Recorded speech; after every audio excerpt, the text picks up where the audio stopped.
Hello everybody, welcome to my first project. It's a digital pastel study. So you can see I'm trying to draw this adorable little puppy on the right side, and since it's been such a long time since I've done a freehand sketch, I am actually drawing some guidelines in the form of a grid, and you can see it's not perfect either. It's just meant to be a reference point for myself. If you look at the center of the screen, you can see that I actually don't know how to adjust the size of the canvas yet. And so I give up after a while and I just start drawing the guidelines on it. And there we go with the guidelines. You can see I'm drawing in the grid, but oops, the bottom line was too long, so I erased it. So I have a rough idea of how big the picture should be on the canvas. I'm starting a rough sketch. You can see it's very rough. It's not exactly a science with me. Because the guidelines aren't very straight, it's just a reference point for me, as I said. It's just showing me the proportions of where things should kind of roughly go. And as I'm looking at this video, doing the voiceover for it, I realized that maybe I should have paid a little bit more attention to where the eyes are, since they are a little off. And welcome to my picture. It looks like a 5-year-old drew this. So done with the sketching, I kind of have a rough idea of where everything should be.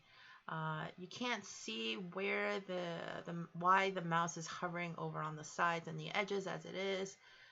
It's because I was choosing the tools that I needed to start coloring this, and it does look like spray paint, but it is supposed to replicate pastel colors. Just haven't figured out the proper size for everything, and you can see I'm just roughly adding some darker colors so that it kind of looks like the undercolor or the undercoat of the puppy. And I'm just roughly shading things in. Somebody in my past told me that when you paint, it should go from dark colors up to the light color, so that lighter colors should be last. So I am trying to follow that concept right now, but really I'm just roughly filling in just blocks of colors in the form of lines, and you can see that the lines are a lot thinner than they first were with the dark brown color. It's because I've figured out how to adjust the paintbrush size. You can see I'm just trying to get in the general areas of the colors I see on the dog. And since this is my first time doing a digital painting or pastel drawing, it is a little rough for me trying to figure out how to change between all the brushes, the sizes, the color palettes. You can see I'm just still layering on colors.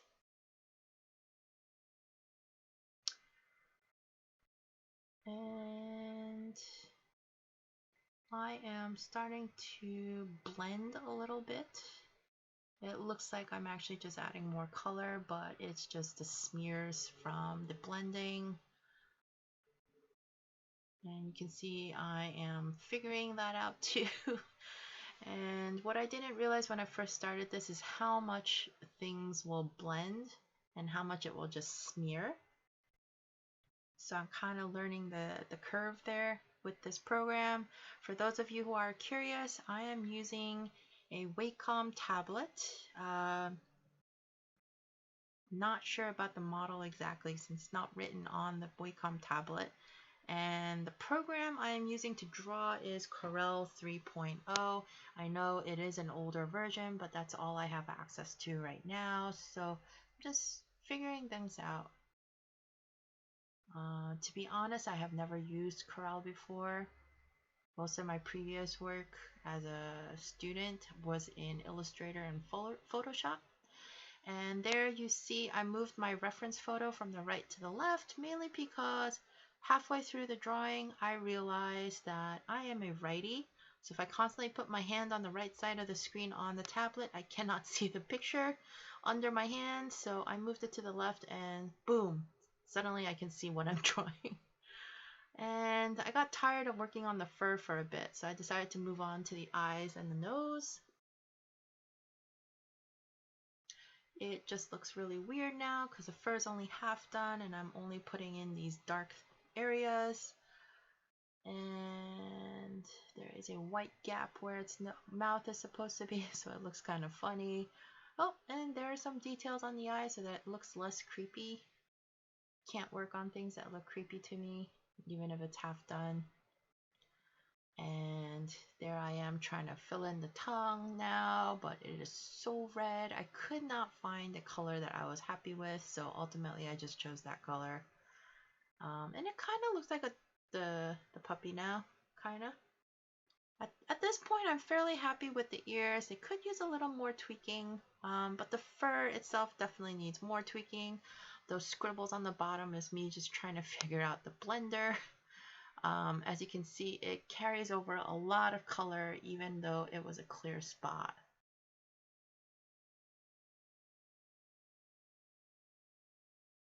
And I really wish I could figure things out better on the computer. I would love for you guys to see all the palettes I was working with and all the tools drop-down screens that would have shown you what I was working on.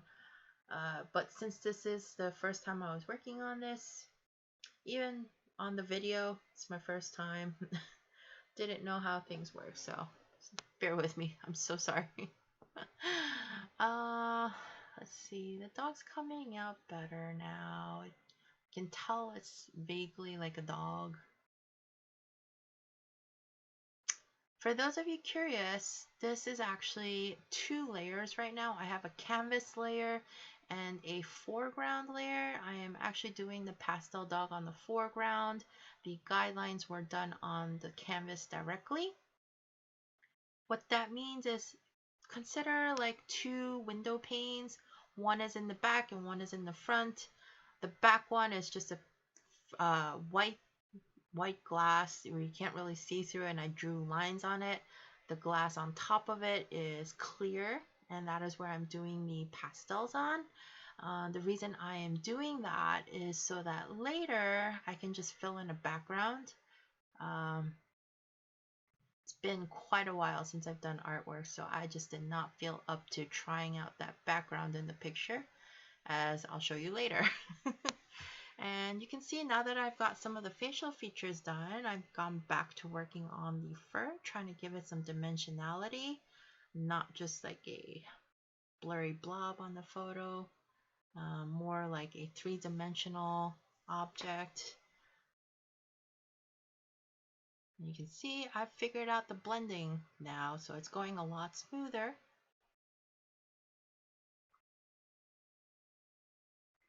And I don't know why I clicked the canvas off and on, but I must have been checking for something.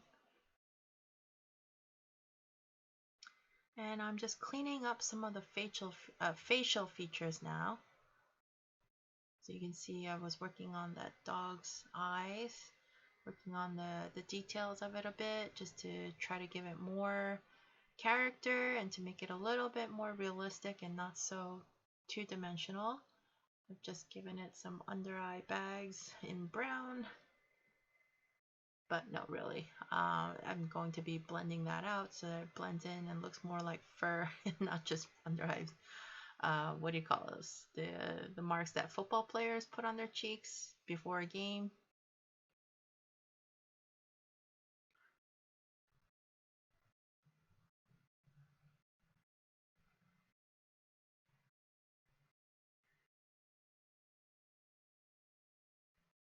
So if you see the window that I am working on kind of go in and out a little bit, it's just wasn't sure what I was doing sometimes, pressing things I shouldn't have been.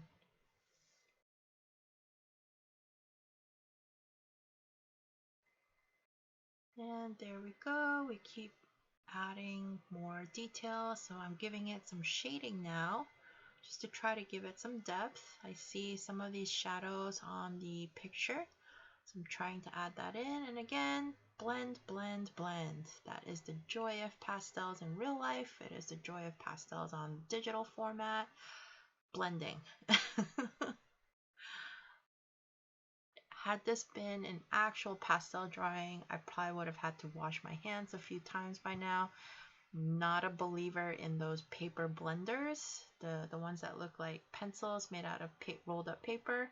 I actually use my fingers a lot for blending. Yeah, it would probably have looked similar to Cheetos dust on my fingers. And I would probably also have a lot more smudges and fingerprints around the edges of the paper. Well, we can see the picture's coming along. It's starting to look like the dog has a face on top of a body and not just one gigantic blob. I'm working on the tongue now. It's driving me nuts because it just looks like a red thing with gray blobs on it right now. I'm trying to give it some depth. I'm really not happy with that color, but hopefully with all the blending I'm doing, it'll make more sense. Then I got frustrated with that again, so I just keep working on areas that frustrate me less until I have the chance to go back to it. And every now and then you'll see me undo a stroke or two.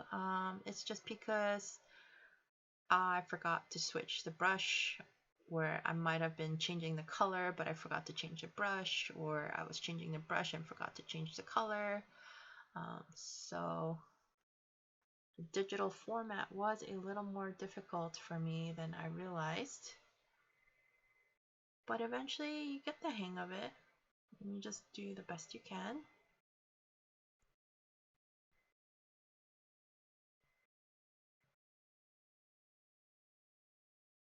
And eventually those scribbles on the bottom corner will be deleted. They're not part of the picture.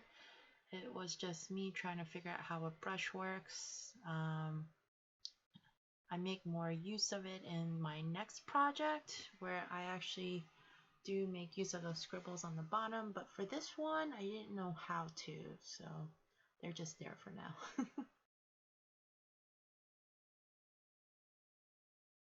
Now, right now I am trying to figure out how to do something which I believe was to zoom in on the picture, just because I can't see what I'm doing. For those of you who don't know me, I wear glasses, and even then, sometimes the glasses don't work for me. It's not that the prescription is bad, it's just we can't see details sometimes. So eventually I get the hang of that. What am I still working on here? The more I stare at this, the more happy I am with the ears, strangely enough, but the face is coming along. Let's see. And the tongue, I've blended it in more, as you can see. Oh, there. I figured out the zoom function. So now I'm going to be working on the eyes, the nose, and the tongue a bit more, just with a very, very fine brush now, or a very fine pastel brush that I couldn't do while it was on the fit to window setting. So now I am just looking for darker colors to give the eye some depth. And I think I meant to give him pupils, but what I end up doing is giving him pupils and then realizing it's too dark, so I just smear everything around. And we will see that in a second. Let's just wait a second.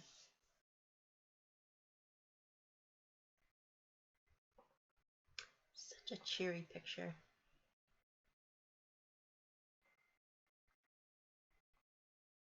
And there we go with the pupils. Trying not to get into the white because I don't want to smudge white into the black. So I get nervous and I start smudging the nose first, and you can see me working on that eye on the right side of the screen. It's just getting darker and darker. Now I'm working on the left side, and now I've just made a darker version of what I had originally.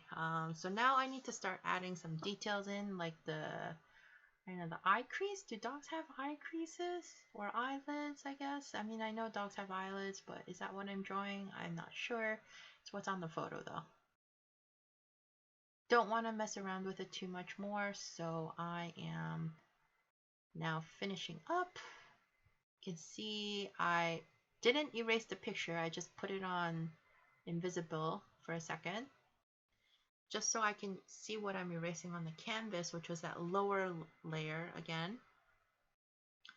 Now, I did mention that I did not want to draw the background of the original photo. It's just beyond my digital abilities right now. I did put in that black screen initially just to see if I could get away with the black screen, but then I realized there's all these white gaps where the pastels didn't cover, or where the white smudged too much. Like, what is that between the top of his head and the ear? It's like a little horn.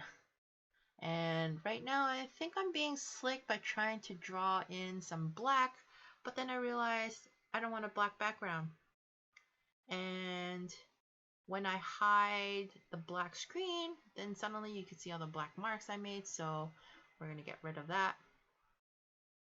Eventually, I figured out that I can add background patterns. That's something I remember from Illustrator. It is an Adobe product.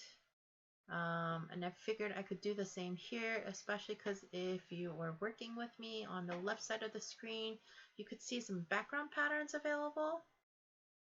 This just happens to be the first one I chose. Wasn't sure what I was doing, and then suddenly somehow I changed the color of the background pattern, and I'm a lot happier with this than I am with the dark green, so I'm just gonna roll with it. And I have finally figured out how to cut the canvas. It's not a perfect cut. I think I may have cut it a little too much, but I'm happier with it than the long picture, just because I don't know what his little paws look like. Don't know how I would draw imaginary paws. They would not look the same as his head. Okay, and thank you for watching my video. If you enjoyed what you were seeing, please like and subscribe to my channel. Thank you, everyone. See you next time.